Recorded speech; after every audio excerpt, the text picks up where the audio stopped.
2025년 7월 5일 우크라이나가 러시아에 위치한 공군기지를 공격했어. 이에 러시아 또한 드론을 이용해서 보복했고 수십 명의 사상자를 낳는 결과가 일어났지. 2022년 2월 러시아가 우크라이나를 침공하며 시작된 전면전은 지금까지 수십만 명의 사망자를 낳으며 최악의 상황으로 이어지고 있어. 한때 소비에트 연방에 속하며 같은 나라와 다름없던 러시아와 우크라이나, 두 나라는 어쩌다 서로에게 총을 겨누게 된 걸까?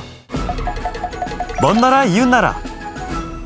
세계 최대 영토국이자 인구 1억 4천만 명이 살고 있는 곳 바로 러시아야. 그리고 그 러시아를 20년 넘게 이끌고 있는 인물이 있어. 2000년 5월 대통령으로 첫 당선되면서 현재까지 5번이나 대통령직을 맡고 있는 푸틴이 바로 그 주인공이야. 한 사람이 대통령을 5번이나 했다고?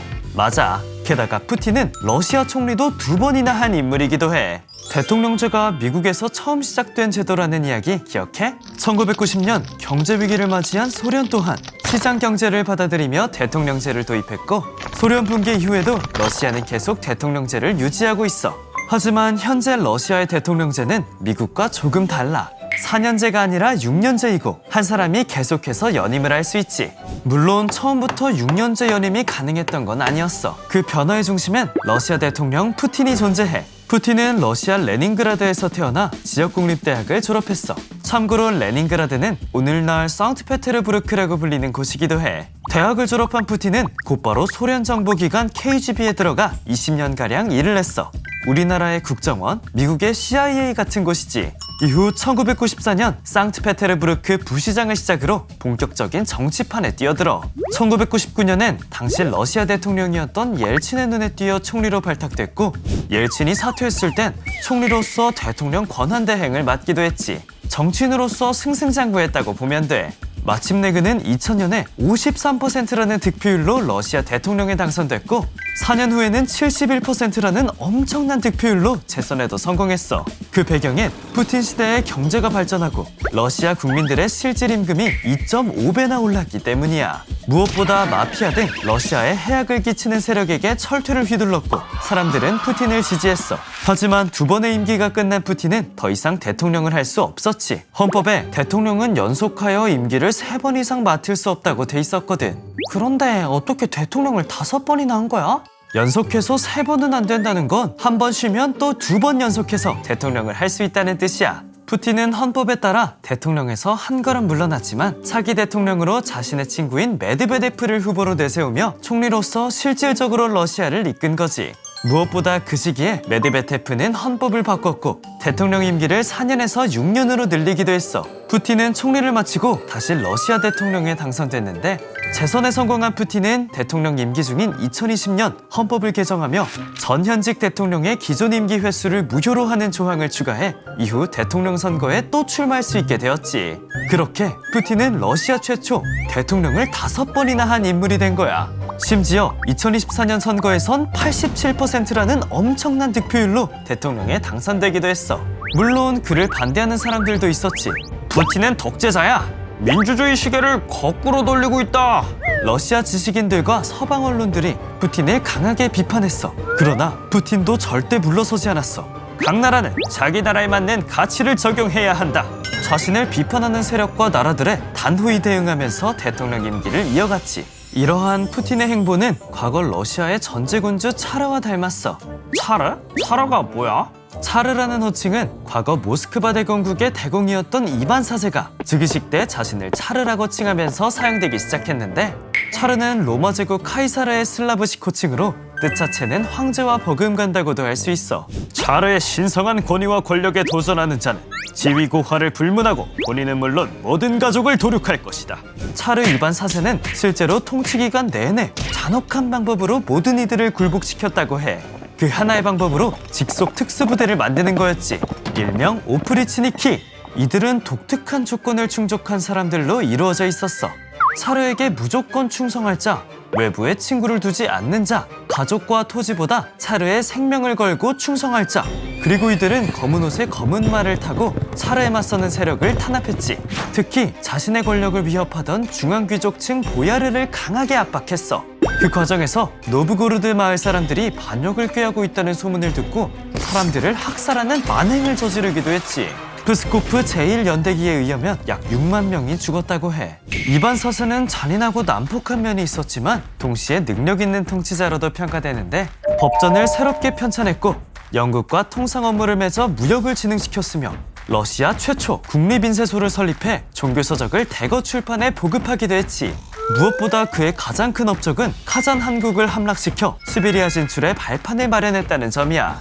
러시아는 카잔 한국의 함락을 통해 본격적으로 영토를 확장하기 시작했지. 지금의 아제르바이잔, 조지아, 그리고 중앙아시아와 우크라이나 지역으로 진출할 수 있었으니까. 이렇게 막강한 권력을 휘두르던 차르 체제는 언제 사라졌을까? 1896년 5월 러시아 제국 마지막 차르가 된 니콜라이 2세 대관식이 모스크바에서 거행됐어. 차르 니콜라이 2세는 시작부터 순탄치 않았지. 대관식에 가면 선물을 준대. 선물 받으러 가자. 새로운 차르가 등극해 대관식을 올리면 모여든 군중들에게 선물을 나눠주는 전통이 있었는데 대관식 축하 행사가 열린 호딩코의 들판에 수십만 명의 군중이 몰렸고 경사로워야 할 대관식이 뜻밖의 대참사로 인해 엉망진창이 되었지. 차르 니콜라이 2세의 통치는 불길한 징조와 함께 시작된 거야. 니콜라이 2세는 러시아 제국을 이끌 차르로서 적합하지 않았던 인물로 평가돼. 니콜라이 2세는 다정한 아버지이자 성실한 남편이었지만 백성들에겐 냉엄했고 혹독한 전제 정치를 강화했지. 한 사람이 아주 강력한 권력을 독점하는 전제 정치를 말이야. 예를 들어 자신을 거스르는 자들을 구속하고 민주와 자유를 요구하는 사람은 무조건 잡아 고문하고 유배 보냈지. 러시아의 국내 사정이 어수선하던 1904년 설상가상의 사건이 일어나 바로 러일 전쟁이야.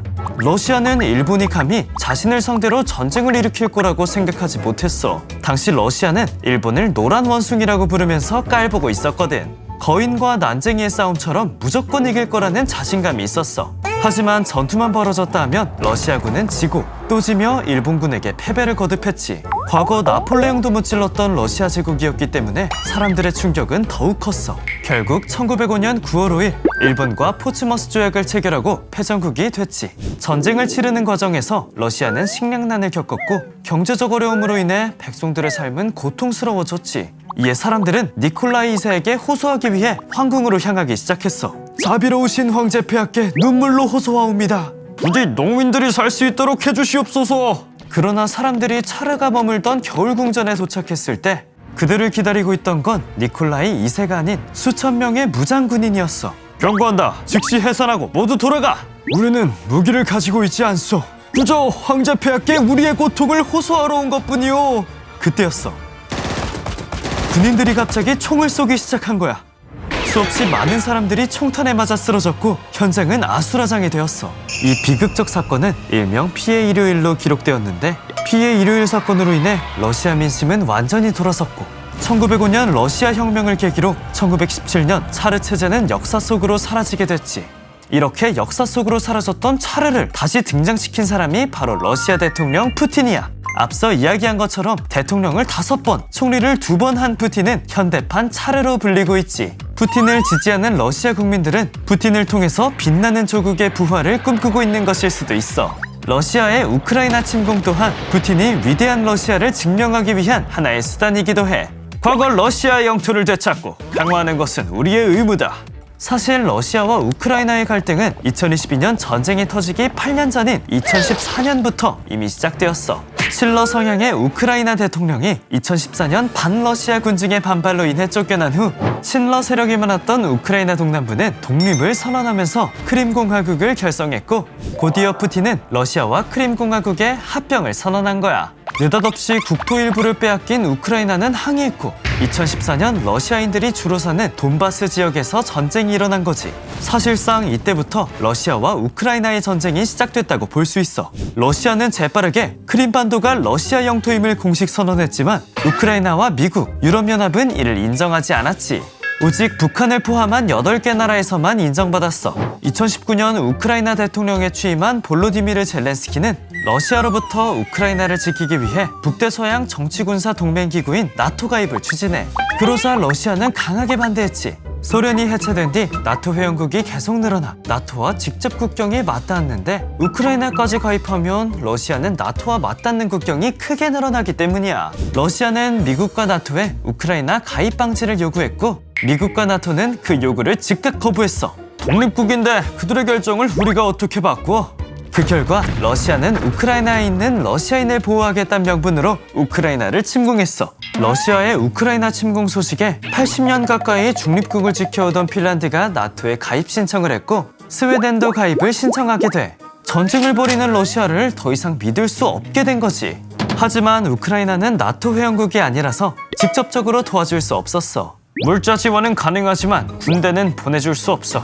무엇보다 러시아와 우크라이나 전쟁에 한 나라라도 끼어든다면 국제전쟁으로 번질 수 있기 때문이야. 그 대신 러시아에 대한 경제 제재를 엄격하게 가하면서 전쟁을 멈추려고 했는데 러시아가 서유럽으로 가는 가스관을 막아 에너지 공급을 중단시키며 보복으로 이어지기도 했지. 우크라이나는 러시아를 상대로 굴복하지 않고 계속 저항했고 생각보다 강한 저항에 푸틴은 당황했지만 이제 와서 전쟁에서 물러날 수도 없게 되었지. 패배하거나 어설프게 끝낸다면 러시아가 안고 있는 소수민족들이 독립하겠다고 들고 일어날 테니까. 그러면 러시아 자체가 수십 개의 나라로 쪼개질 수도 있는 거지. 이러한 후폭풍을 감당할 수 없기 때문에 우크라이나와의 전쟁을 쉽게 끝낼 수 없는 거지. 러시아와 우크라이나 전쟁은 벌써 4년째 이어지고 있어. 한치의 물러섬도 없는 두 나라의 전쟁. 어떻게 하면 전쟁의 고리를 끊고 평화가 다시 찾아올 수 있을까? 오늘은 러시아가 우크라이나를 침공한 이유에 대해 알아봤어. 또 궁금한 주제가 있다면 댓글로 남겨줘.